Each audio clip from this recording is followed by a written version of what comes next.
بسم الله الرحمن الرحیم. هیله لرم چې روغ او جوړ به اوسئ راته ګرانو هیوادوالو. نن غواړم تاسو سره د کابل او د ولایتونو د تاریخ وهنې د بایومتریک تاریخ وهنې نوبت شریک کړم. فعلا لپاره تاریخ چې ده یا نن شپه تاریخ چې ده د 1402 کال د درېمې میاشتې 28 تاریخ ده، یعنې د 1402 کال د جوزا 28 تاریخ ده. نن غواړم تاسو سره د کابل او د کابل ترڅنګ د نورو ولایتونو د تاریخ وهنې نوبت سره شریک کړم. فعلا لپاره کابل چې دا کابل عمومي سیټ ده. البته زیاتره د مرګلي موږ پوښتنه کوي چې ولې د کابل نوبت دهي څنګه مخکې نزیلتونه څه شي دي. نو کابل چې د عمومي سیټ ده نو ټول ولایتونو لپاره خلاص ده، سړي جسادو لپاره خلاص ده، کولی شي تبدیلي وکړي، ورته کولی شي ثبت نام پکې وکړي او بیا د منتظره کښېني ورته تر څو نوبت تېر شي. فعلا لپاره کابل چې تاریخ وهنې نوبت چې ده فعلا لپاره د کابل تاریخ وهنې نوبت چې د 1401 کال د دویمې په 23 تاریخ ده. کاپیسا د 1401 کال د شپږمې 22 کې ده. پروان د 1401 کال د درېمې په 18 کې ده. وردګ د 1401 کال د 11مې په 11 کې ده. لوګر ورپسې د 1402 کال د اولې په 19 کې ده. ورپسې ننګرهار د 1401 کال د 11 کې ده. لغمان د 1401 کال د 12مې په 8 کې ده. پنجشیر د 1401 کال د 5مې په 22 کې ده.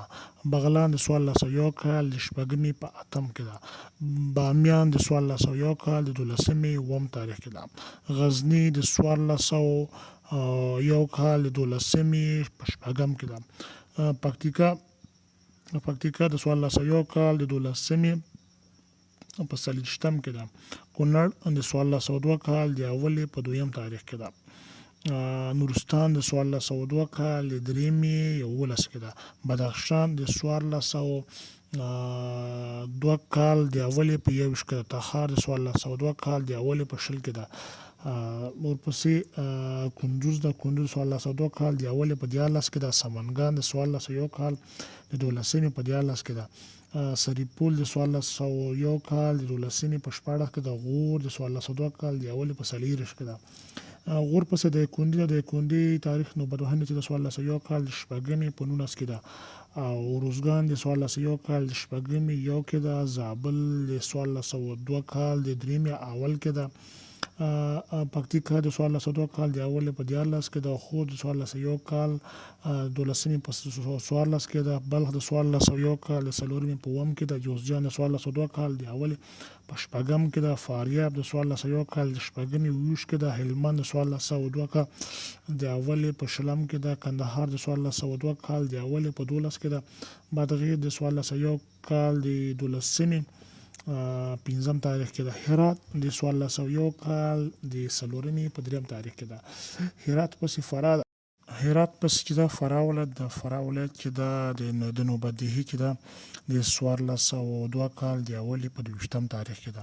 فراه پسې نیمروز ولایت ده. نیمروز ولایت چې د 1402 کال د اولې 9 تاریخ کې ده.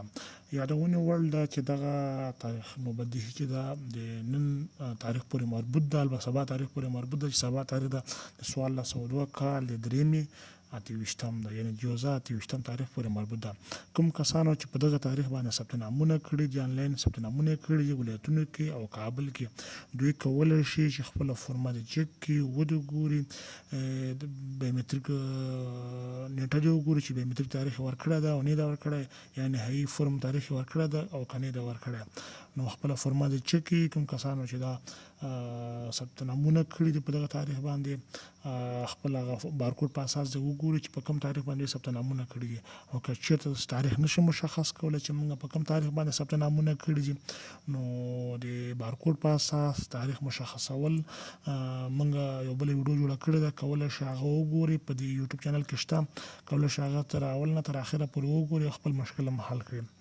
او فعلا لپاره کابل ته توزیع چې دا 1000 کسانه دي په ولایتونو کې چې دا 980 دي تر اوسه لوړ شوی نه ده هغه څه هم چې مخکې چې مخکې چې یو نیم سل نه نیولې تر 300 کسانه پورې ولایتونو کې چې فعلا متاسفانه روزانه د 10 کسانه بیومتریکي احتمال ډیر شته چې د راتلونکو ورځو کې دغه تعداد له 10 څخه سل یا اتیا یو نیم سل یا 300 ته لوړ شي د کابل په شمول البته کابل هم دغسې اغیزه کړې ده خو علت هم دا ده چې فعلا لپاره حاجي صاحبانو ته او دولتي کارمندانو ته پاسپورټونه ورکړي نو که ویډیو خوښ اوسېږي زموږ ویډیو سره لایک کړئ شیر کړئ تر څو ملګري دوستان هم خبر شي او زموږ چینل سره حتمي سبسکرایب کړئ تر څو نور ښایسته ویډیوګانې سره درته جوړې کړم مننه کور آباد هیله لرم چې ویډیو مو خوښ اوسېږي